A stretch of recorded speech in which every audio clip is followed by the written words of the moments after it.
Hey guys, Josh from soccerreviewsforyou.com, bringing you a video today to share with you a pair of shoes that I happened to stumble across that I think are particularly interesting. These are custom Pro Issue Nike Mercurial Vapor 10s. Now at a glance, they just look like normal Vapor 10s in the Launch Hyper Punch World Cup colorway, but if you turn the shoe to the bottom where the sole plate is exposed, you can see they are significantly different than an off-the-shelf pair of Vapors, not only in just the sole plate, but also the stud pattern as well. That's what we're going to be highlighting in today's video. We're going to be talking about what this shoe is all about, perhaps why it does have these changes or modifications made to it that make it different, perhaps better or worse in comparison to a pair of Vapor 10s. And again, just going into detail on something that you certainly do not see every day. So if you're interested in learning more, please stick around. And with that being said, let's get right into the video. The first question that I know a lot of you guys are going to ask about this particular pair of Vapor 10s is, considering that they are pro issued, which professional player do these actually belong to, or who is actually supposed to wear them? Who are they made for?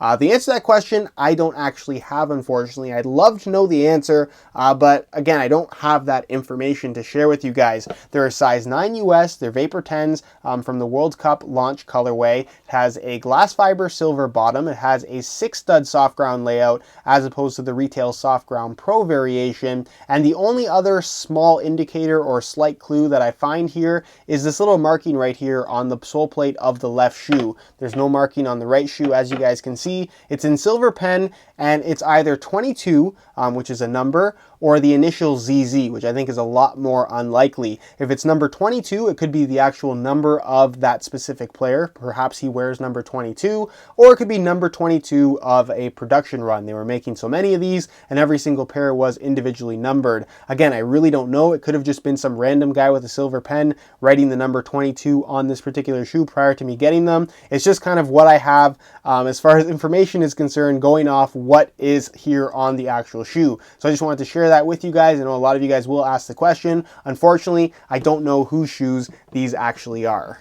So as far as tech specs go, what makes this variation of the Vapor 10 different from the retail off-the-shelf version that you can actually go buy at the store for yourself? And the answer to that question is a lot with the sole plate and stud pattern, not so much with the upper. The upper, as you guys can see, is the Launch World Cup Hyper Punch colorway, and for the most part, it's very, very stock. It's a one-piece construction, thin Tasian synthetic. It does have the ACC branding. It has the same micro texturing on the surface of the upper as well. The general shape of the shoe is pretty much identical. It's got the same cut in the heel. It's got even the same insole. The only minor difference that I found between this version of the Vapor 10 and the retail variation is the actual internal heel counter, which seems a lot smaller and just a lot more flimsy overall. There's just not a lot of structure to the rear area of the shoe, which is kind of interesting, but that just could be because it's a custom variation, and they didn't, of course, use the same sole plate. So it just could be how it's sitting with this sole plate construction, not necessarily an intended difference, if you will. Now, moving on to the sole plate, that's definitely the most interesting aspect of this Vapor 10, because as you guys can see, it does not feature the normal compressed nylon sole plate that you find on a regular pair of Vapor 10s that I have right here, this one being black in color. So what is this particular sole plate? Is it something all new, or is it something that we've seen before? The answer to that question is it's something that we've seen before, way before.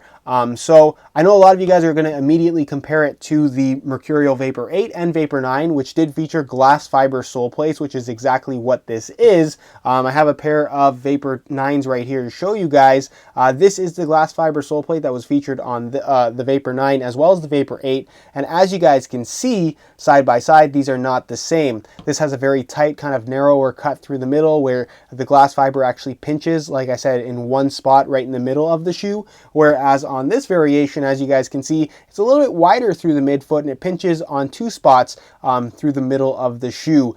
So this is not the same sole plate that we saw on the Vapor 8 and the Vapor 9. Instead, it's actually the sole plate that we saw on the Vapor 6, which is what I have right here, as well as on the Vapor 7, which is really, really interesting because it's going back quite a few years. So obviously this player has been wearing Vapors for quite a long time now, and obviously has a strong preference for this particular sole plate that, like I said, Nike introduced years ago on the Vapor 6. So this is pretty much the same layout. You have the 2 pinches here running through the midfoot. It's pretty much the exact same shape.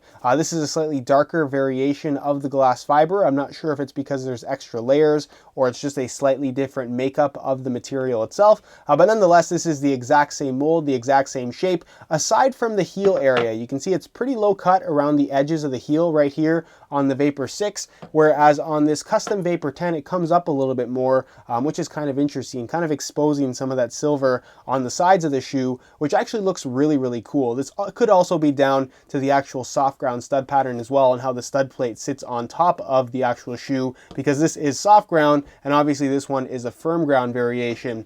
The final difference that you're going to find between this shoe and a standard pair of Vapor 10s is, of course, the stud pattern itself. Now, I have this pair right here, which is a soft ground Pro Vapor 10. Obviously, you do have your 6 main screw-in studs and then the molded studs in between. In fact, a lot of professional players who are wearing soft ground shoes are more often than not wearing this mixed sole variation. It's part of the reason why Nike brought it to the public in the first place, because it was so popular amongst professional players and there was a demand for the average consumer to have something very similar to them. But of course, everybody has their preferences, and obviously certain professional players, I know Wayne Rooney is a pretty notable one, like to wear a standard 6 stud soft ground layout as opposed to the mixed sole. So essentially you still have those 6 screw-in studs. It's pretty old school. You just don't have any of those extra studs kind of in between. So you have obviously screw-in metallic gold studs.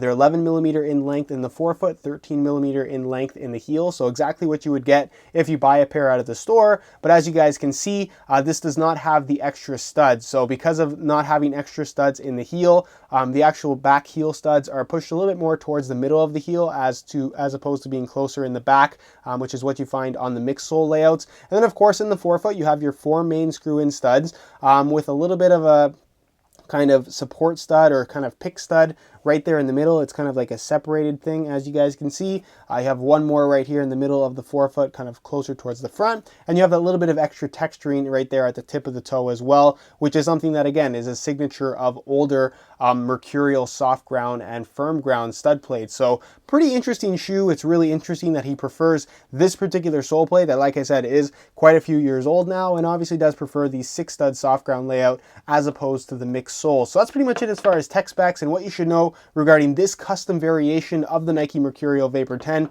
Let me know what you guys think of the variations or changes that have been made to this particular shoe. Do you think it's a better makeup than what we currently have with the standard Mercurial Vapor 10? Let me know your opinions, and with that being said, let's move on to a quick weigh-in so we can see how lightweight these guys are. As far as weight is concerned, I thought it'd be fun to compare the weight of the retail version of the Nike Mercurial Vapor 10 in the Soft Ground Pro stud pattern to this Pro-issued Soft Ground Vapor 10, just to see if there's any kind of significant weight difference. Now, of course, we're going to be weighing both shoes in real time using this scale. Both of them are in brand new condition and the exact same size 9 US, so this is a very fair comparison.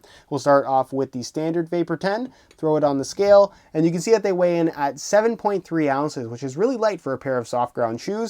Change the units to grams, and you can see that is the equivalent of 206 grams. Nice and light. So we'll change the scale back to ounces, pull these off, and we'll throw on this Pro-issued variation of the Vapor 10, and you can see that they weigh in at 7.8 ounces, so they're half an ounce more than the standard retail version of the what is technically the same shoe anyways. That's the equivalent of 221 grams. So for those of you that were wondering why these changes were made, perhaps you were thinking that this was going to be a lighter version of the standard Vapor 10. Obviously that is not the case, and obviously the person who has made these changes to this particular shoe is doing so for the sake of feel and comfort, and obviously what he just is used to for the most part, even if it means that the shoe is going to be a little bit heavier. Now keep in mind, this is still a very lightweight shoe, and the half-ounce weight difference is not super noticeable either in hand or on feet, but a difference nonetheless, and something that I thought was cool and definitely worth pointing out. So with that being said, let's move on to the on-feet portion of the video so we can see if the fit is any different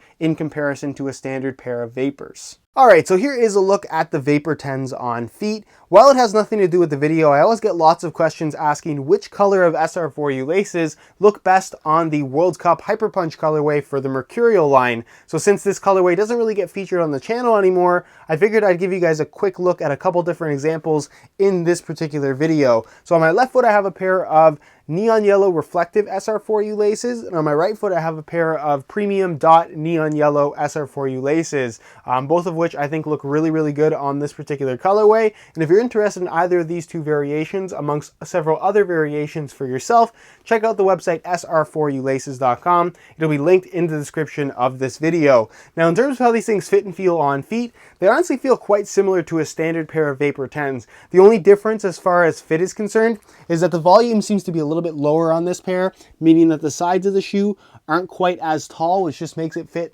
that much tighter. It's not a big difference at all. It's very, very minor, but nonetheless, it is a slight difference. Other than that, though, they feel very similar. The shape is pretty much the same, even though the sole plate is a little bit different. I would say that there's maybe a slight bit of extra width through the midfoot, but again, the difference is very, very minor. The difference in feel from the sole plate is also very minor. They feel pretty flexible. It feels nice and thin underfoot. And again, it just feels very much like the standard Vapor 10, despite the actual material of the sole plate being significantly different than the retail variation. Sizing is the same. This is a size 9 US. They definitely do run true to size. And I know a lot of you guys are probably asking yourselves, why don't they have a more custom fit, considering that it is a pro issue shoe? Don't the pros have shoes custom fitted to their feet? And the answer to that question is yes and no. It really depends on which professional player these shoes are made for. If you're talking about Ronaldo, if you're talking about Wayne Rooney, if you're talking about Neymar, some of the main signature players for Nike that are under contract with the brand, I'm sure they are getting custom fitted shoes that are made to the exact shape of their feet. With that being said, if you're dealing with smaller contracted players that perhaps aren't the poster boys, not the big names that you perhaps think of when you think of a Nike Mercurial or a Hypervenom Phantom, they're just getting custom variations of the shoe, so they can get a certain sole plate, they can get a certain stud pattern, but the shoes themselves aren't necessarily custom made to their feet. So that is something to consider when you are just looking at the kind of average professional player, if you will. Yes, they have access to some stuff that you don't, but not necessarily everything that they perhaps desire, if you will. So that's pretty much it as far as how these things fit and feel on feet. Let me know your thoughts on them down below in the comment section. And with that being said, I'll leave you to my final thoughts. Alright guys, that's it for my overview of these custom pro issued Nike Mercurial Vapor 10s. This is just a really cool item to have in my collection. It's an interesting mashup of current and older Mercurial models all in one single shoe, and I just find it interesting that these professional players who do have access to custom makeups, it's cool to see what different variations and combinations that they come up with as kind of their preferred shoe or preferred version of that shoe, at least in comparison to the off-the-shelf variation that you can actually buy for yourself. Now, I know there's going to be a lot of requests for more videos like this on my channel, and honestly, it's something that I would love to do more often as well. The problem is accessibility. Something like this is just not easy to come by, and when you do actually come across a pair, they can often be very, very expensive. So let me know what you guys think of this particular video, if this is a type of video that you'd like to see more of on the channel. If it is, be sure to support this video with a like. It really does help me out a lot. If you have any questions at all regarding this particular variation of the Vapor 10, leave them down below in the comment section. I'd be happy to answer all of your questions. Subscribe if you haven't already for daily videos on all the latest and greatest soccer gear. You can find all my social media information down below in the description as well. And other than that, guys, hope you enjoyed today's video, and as always, thanks for watching.